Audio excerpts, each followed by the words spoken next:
final step in the cat is to finish the last 2 sewings. There are 2 pairs of bobbins still remaining. 1, 2. These need to go into the pinhole that was at the left of the top of the trail. The problem is it's really tight and really close and very difficult to sew into. So I added 2 magic threads. You can add a magic thread at any time by using your crochet hook and just pulling the thread through. It's easier to pull one thread through than it is to try to pull a loop, I often find, because this is thinner thread than what I'm using. So I placed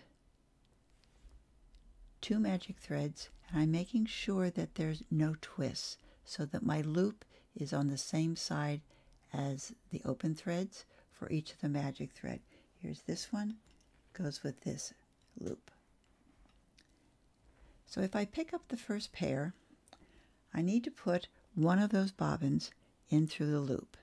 If I put the bobbin into the loop, remember you have to leave enough space out here so that when it pulls, it has a loop that it can pull. So I'm pulling the magic thread. I pull it through. You can see that my loop is getting smaller and smaller and is now inside. But I have the loop I need on the outside here. So open up that loop so it has no twists on it. Remove the magic thread.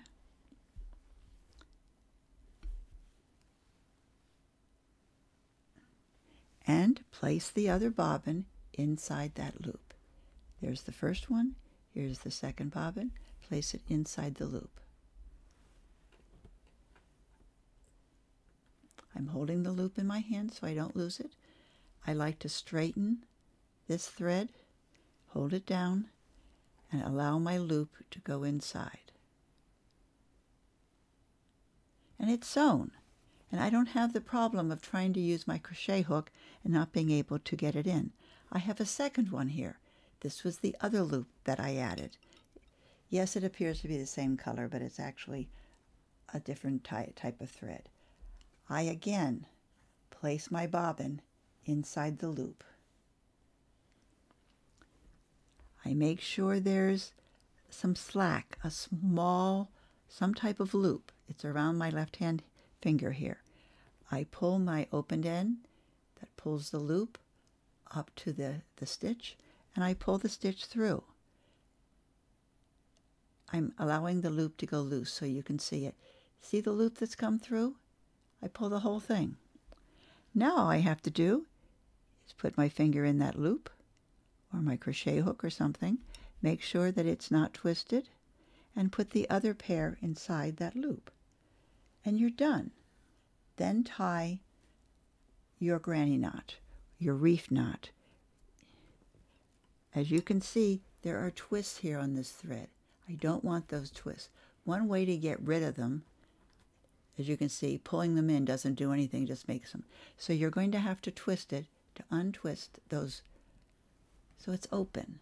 Make sure your loop is open. If not, it adds more thickness to the thread and it won't go through.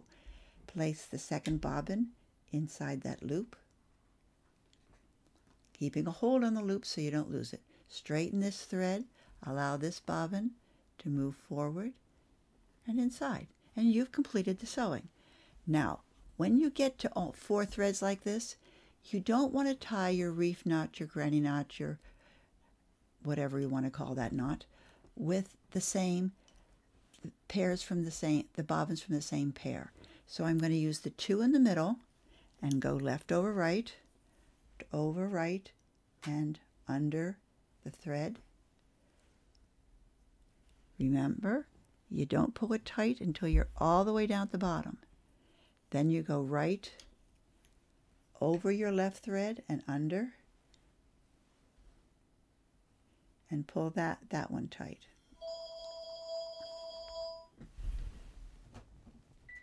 I'm pulling it tight. Then I take the 2 pairs that are on the outside and I do the same thing. Right over left and under. and pull my knot down to the bottom. Make sure everything else is out of the way so you can actually pull it tight.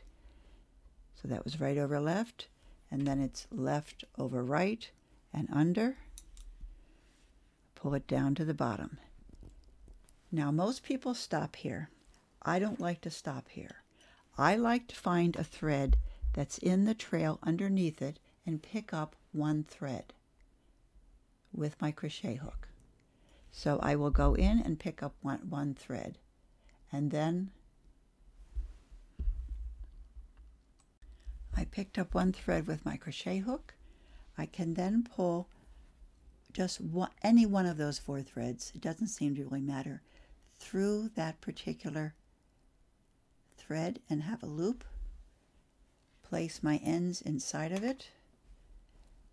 Place the bobbin that matches the loop, it's the same one, through the loop. And that will tighten it up. And that will bring my threads inside my path. Tighten everything up so I'm happy with it. And if you want, you can cut it there, or you can do one more little knot just to make sure that that particular knot does not come out. I'm not sure why it wouldn't come out, so I always tie an extra knot. But I like getting the stitches out of the way. So all of these ends are going to be cut off. I'm going to tie one more knot here, a square knot, and then I'm going to cut the whole thing off and remove it from the pricking. Of course, I've only done the top part of the head here, so I can't really use this part for anything. But I wanted you to see how to do the magic threads for an ending.